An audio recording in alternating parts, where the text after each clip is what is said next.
శ్రీ విష్ణుపాద మందిరము. బీహార్ రాష్ట్రంలోని గయలో ఈ విష్ణుపాద మందిరము ఉన్నది. చాలా పురాతనమైన ఈ మందిరము ఫాల్గు నది ఒడ్డున ఉన్న విష్ణుపాద మందిరము 11వ పురాతన ఆలయం మరియు విష్ణువు పాదచారి బ్రాహ్మణులచే గుర్తించబడిన విష్ణువర్మశిల ప్రభువు బసాల్ట్ ముక్కలో చెక్కబడ్డాడు.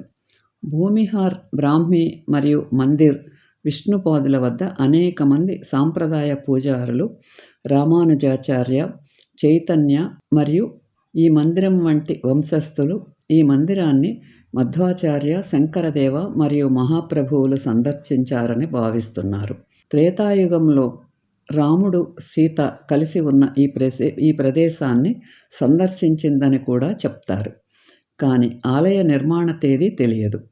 ప్రస్తుత నిర్మాణాన్ని 1787లో ఇండోర్ పాలకురాలు దేవి అహల్యాబాయి హోల్కర్ పునర్నిర్మించారు.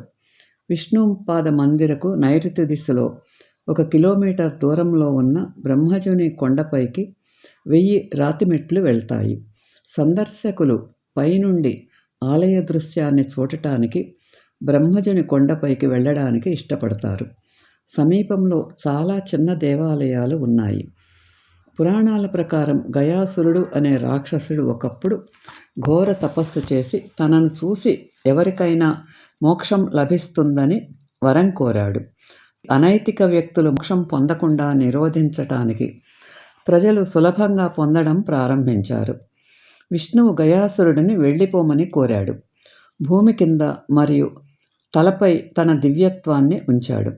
అబెర్ మలోన్ ప్రియమైన ఉపరితల లార్డ్ వాహిద్ పాదముద్ర మనం ఎప్పుడూ లక్ష్యంగా చూసే ఉపరితలంగానే ఉంది. ఈ పాదముద్రలో 9 వేర్వేరు వ్యవస్థల శంఖం ఉంటుంది. చక్రం మరియు గద ఈ భూమిలోకి నా ఆయుధాలు. అతన్ని తప్ప ఎవరైనా ప్రతిరోజు లోన్ ఆహారాన్ని అందిస్తారు. ఎక్కడ ఉన్న వారి ఆత్మలు గయాసురుడు స్వర్గానికి చేరుకునే రోజు అని నమ్ముతారు. అది విష్ణువుకు 30 మీటర్ల ఆహారం లభించదు. అతను భూమి నుండి బయటికి వస్తాడు. విష్ణుపాద మందిరం లోపల వెండి పూత పూసిన బేసిన్తో 40 సెంటీమీటర్ల పొడవున్న పాదముద్రతో ముద్రించబడింది. విష్ణువు యొక్క ఈ పాదముద్ర యొక్క ఎత్తు ఘనమైన శిల మరియు సెడ్జర్లపై 8 వరుసల అందంగా అలంకరించబడిన స్తంభాలపై ముద్రించబడింది. ఇవి పెవిలియన్కు మద్దతిస్తాయి. ఈ ఆలయం ఇనుప బిగింపులతో అనుసంధానించబడిన పెద్ద బూడిద గ్రానైట్ బ్లాకులతో కూడినది. ఆలయం లోపల అమరమర్రి చెట్టు 30 మీటర్ల స్థానంలో ఉంది. ఆలయం పైన పురాతన దేవాలయాల నుండి వచ్చిన చాలా ఆసక్తికరమైన కళాఖండాలు, లింగాలు, శిల్పాల వంటి ఆలయం బరువుగా ఉన్న బంగారు జెండా ఉంది.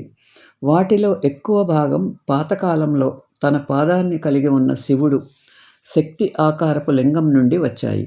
కొన్ని చాలా మర్మమైనవి. పురుషాంగ పాము, బిడ్డతో పడుకున్న నిద్రపోతున్న స్త్రీ, యోగిని బొమ్మ మరియు ఇతరులు ఉన్నాయి. ఈ వీడియో మీకు నచ్చితే లైక్ చేసి, షేర్ చేసి, సబ్స్క్రైబ్ చేయండి.